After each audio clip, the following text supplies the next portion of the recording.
तो आज हम जीवन जीने की एक कह सकते हैं बहुत ही अनोखी गाइड पर गहरी नजर डालने वाले हैं। जी। हमारे पास हार्टफुलनेस मैगजीन के कुछ लेख हैं और ये आधारित है एक किताब पर जो करीब 75 साल पहले लिखी गई थी। किताब का नाम है सहज मार्ग के 10 सूत्रों पर भाष्य। इसे उत्तर प्रदेश के एक संत रामचंद्र जी ने लिखा था, जिन्हें लोग प्यार से बाबूजी कहते थे। बिल्कुल।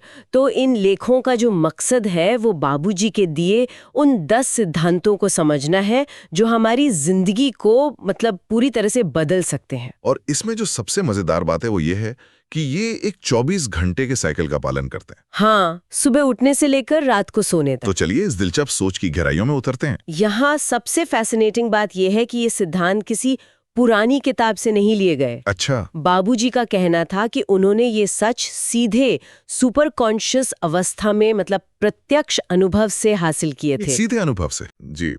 उनका मानना था कि ये पूरी कायनात, ये चेतना, कॉन्शियसनेस की बुनियाद पर टिकी है।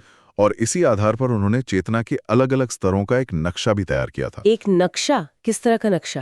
ये बहुत दिलचस्प है। देखिए, जहां पारंपरिक भारतीय दर्शन में शरीर के अंदर 7 चक्रों की बात होती है, 7 चक्र, बाबूजी ने ब्रह्मांडीय क्षेत्र में मतलब कॉस्मिक रीजन में 16 चक्रों का एक पूरा मैप बनाया। ये सोच उस समय से बहुत बहुत आगे थी। 16 चक्र, इसका मतलब था कि हमारी आध्यात्मिक क्षमता हमारे शरीर से कहीं ज्यादा है। ये ध्यान के पूरे लक्ष्य को ही एक नया आयाम दे देता है। कमाल है। तो ये जो 10 सिद्धांत है, ये उस विशाल नक्शे पर चलने का एक तरह से रास्ता है। बिल्कुल। मुझे लगता है कि इन सिद्धांतों को हम कुछ हिस्सों में बांट सकते हैं। जैसे पहले 3 सिद्धांत, ध्यान, प्रार्थना और लक्ष्य, ये हमारी एक आंतरिक नींव या इनर वर्क बनाने के बारे में लगते हैं। बिल्कुल सही समझा आपने। ये अभ्यास की नींव है जो दिन की शुरुआत करते हैं। तो चलिए इसी नींव से शुरू करते हैं। पहला सिद्धांत है रोज सुबह ध्यान करने की आदत बनाना।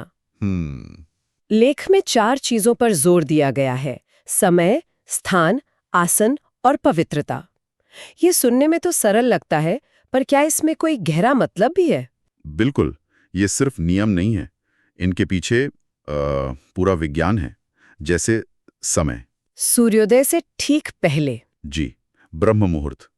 उस वक्त प्रकृति शांत होती है, दुनिया की भागदौड़ शुरू नहीं हुई होती, तो ध्यान में उतरना आसान होता है। और स्थान, यानी एक तय जगह? हाँ, एक तय और साफ सुथरी जगह। जब आप रोज एक ही जगह ध्यान करते हैं तो वो जगह धीरे धीरे सकारात्मक ऊर्जा से चार्ज हो जाती है। वो आपका अपना एक छोटा सा पावर स्टेशन बन जाती है। वाह। और आसन और पवित्रता के बारे में क्या? आसन का मतलब है एक आरामदायक और स्थिर मुद्रा। शरीर को तानकर नहीं बैठना है, बल्कि इतना सहज होना है कि शरीर एक एंटीना की तरह दिव्य ऊर्जा को ग्रहण कर सके। और पवित्रता? पवित्रता का मतलब सिर्फ नहाना नहीं है, वो तो है ही, पर उससे ज्यादा जरूरी है मन की सफाई। अच्छा। मतलब दिन भर की चिंताओं और विचारों को छोड़कर ध्यान में बैठना, ताकि आप पूरी तरह से ग्रहणशील हो सकें। इन लेखों में एक और शब्द का जिक्र है जो इस ध्यान को खास बनाता है: प्राणाहुति। जी, योगिक ट्रांसमिशन। हाँ, ये सुनने में थोड़ा एब्स्ट्रैक्ट लगता है। इसे आसान भाषा में कैसे समझें? प्राणाहुति इस अभ्यास का सबसे, कह सकते हैं, क्रांतिकारी पहलू है। आप इसे एक तरह का आध्यात्मिक जंप स्टार्ट समझ सकती हैं। जंप स्टार्ट, जैसे कार की बैटरी? बिल्कुल। जैसे एक कार की बैटरी अगर कमजोर हो तो उसे खुद चार्ज होने में घंटों लग सकते हैं, लेकिन दूसरी कार से जंप स्टार्ट मिलते ही वो तुरंत चालू हो जाती है। प्राणाहुति वही काम करती है। इसमें एक सिद्ध गुरु अपनी आध्यात्मिक ऊर्जा को साधक के दिल में प्रवाहित करते हैं। इससे एक नया साधक भी समाधि जैसी गहरी अवस्था का अनुभव कर सकता है, जिसे पाने में वरना सालों लग जाते। तो ये प्रगति को बहुत तेज कर देता है। Exactly, it accelerates the progress. वाह, तो ये एक तरह का कैटलिस्ट है। चलिए अब अभ्यास के दूसरे स्तंभ पर आते हैं, सिद्धांत 2, प्रार्थना। जी, प्रार्थना। यहाँ प्रार्थना का मतलब कुछ मांगना नहीं बताया गया है, बल्कि स्रोत से जुड़ना है। ये कैसे काम करता है? बिल्कुल। आमतौर पर हम प्रार्थना में भगवान से कुछ मांगते हैं, अच्छी नौकरी, सेहत, पैसा। हाँ, हमारी एक लिस्ट होती है। सही कहा। लेकिन यहाँ प्रार्थना का मतलब है अपने दिल में भक्ति और विनम्रता के जरिए एक वैक्यूम, एक खालीपन बनाना। खालीपन? जी, जैसे एक खाली प्याले में ही कुछ भरा जा सकता है, वैसे ही जब हम अपना अहंकार और अपनी इच्छाएं एक तरफ रखकर ईश्वर के सामने झुकते हैं, तो दिव्य कृपा उस खाली जगह को भर देती है। हार्टफुलनेस प्रार्थना इसी भाव पर जोर देती है। और इस नींव का तीसरा हिस्सा है सिद्धांत 3, अपना लक्ष्य तय करना। लक्ष्य है ईश्वर के साथ पूरी तरह से एक हो जाना। लेकिन अगर लक्ष्य इतना बड़ा है तो निराशा का भी डर रहता है ना? रहता है। और यही एक बहुत खूबसूरत विरोधाभास है।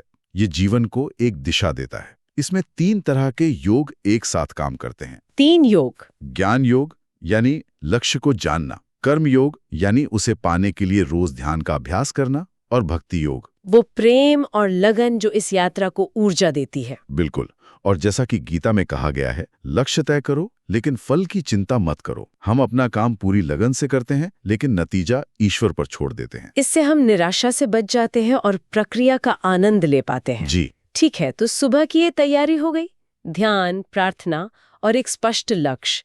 ये तो हुआ इनर वर्क। लेकिन अब सवाल ये है कि इस आंतरिक अवस्था को हम अपनी रोजमर्रा की जिंदगी में, अपने काम में, अपने रिश्तों में कैसे लाएं? लेखों में बाबूजी के पक्षी के 2 पंख वाले उदाहरण का जिक्र है। हाँ, आध्यात्मिकता और भौतिकता। और यहीं से हम सिद्धांतों के दूसरे समूह में प्रवेश करते हैं जो हमारे बाहरी व्यवहार या आउटर एक्सप्रेशन को आकार देते हैं।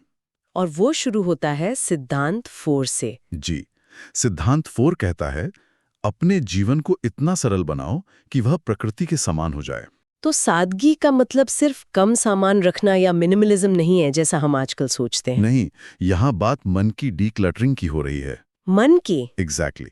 असली इंसाइट यही है कि जटिलता बाहर नहीं, हमारे मन में है।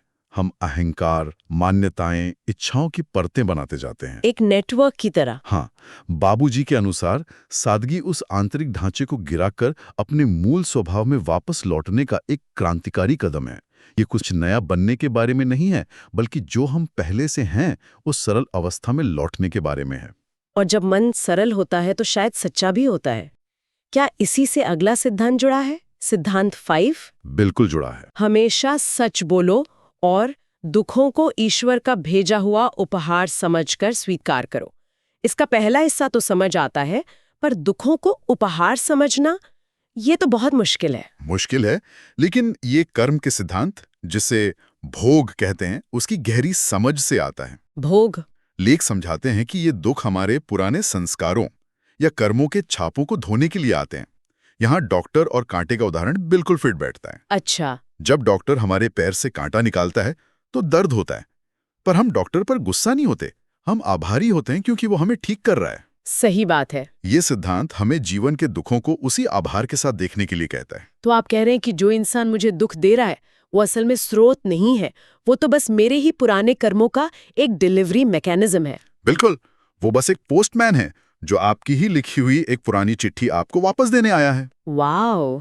जब हम ये समझ जाते हैं तो शिकायत की जगह आभार ले लेता है और हम उस कर्म के बंधन से मुक्त हो जाते हैं।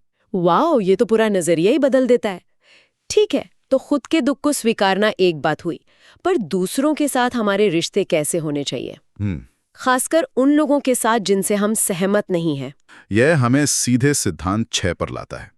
सभी को अपना भाई बंधु समझो और उनके साथ वैसा ही व्यवहार करो। और इसका आधार सिर्फ नैतिक नहीं है? नहीं, वैज्ञानिक और आध्यात्मिक भी है। क्वांटम भौतिकी कहती है कि सृष्टि से पहले सब कुछ एक ही बिंदु यानी सिंगुलैरिटी में समाया हुआ था। अच्छा। आध्यात्मिक रूप से भी हम सब एक ही स्रोत से आए हैं। ये जो अलगाव है, ये सिर्फ एक भ्रम है जो हमारे विचारों ने पैदा किया है। और हृदय पर ध्यान करने से हमें इस एकता का अनुभव होता है और हम मैं से हम की ओर बढ़ते हैं। ठीक है, भाईचारे का विचार सुनने में बहुत अच्छा लगता है, लेकिन लेट्स गेट रियल। जब कोई जानबूझकर आपको नुकसान पहुंचाता है तो स्वाभाविक प्रतिक्रिया तो गुस्से और बदले की होती है। जी, होती है। सिद्धांत 7 कहता है, बदला लेने की इच्छा ना करो बल्कि आभारी रहो। ये तो लगभग असंभव लगता है।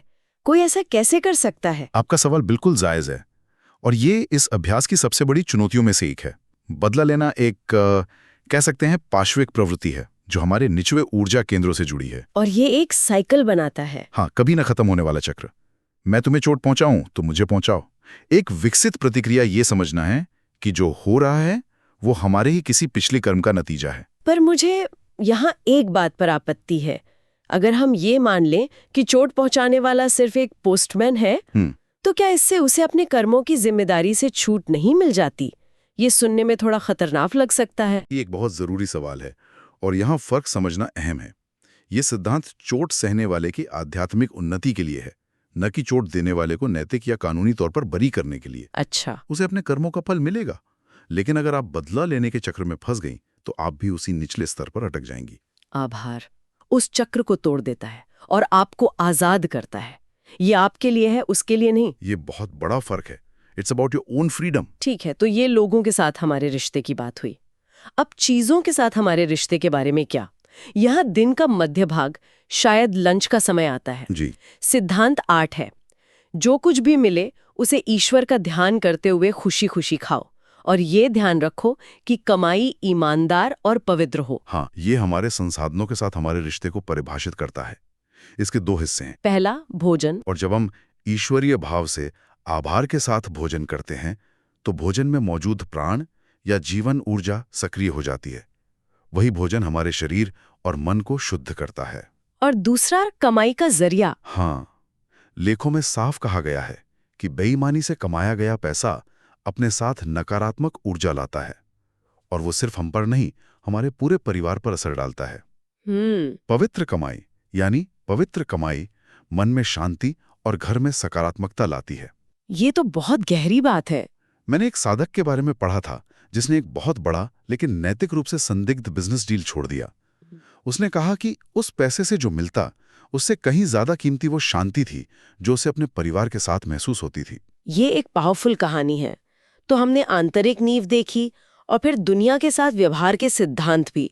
अब आते हैं अंतिम 2 सिद्धांतों पर। जी। खूब लगते हैं जब कोई इन सब पर चलता है।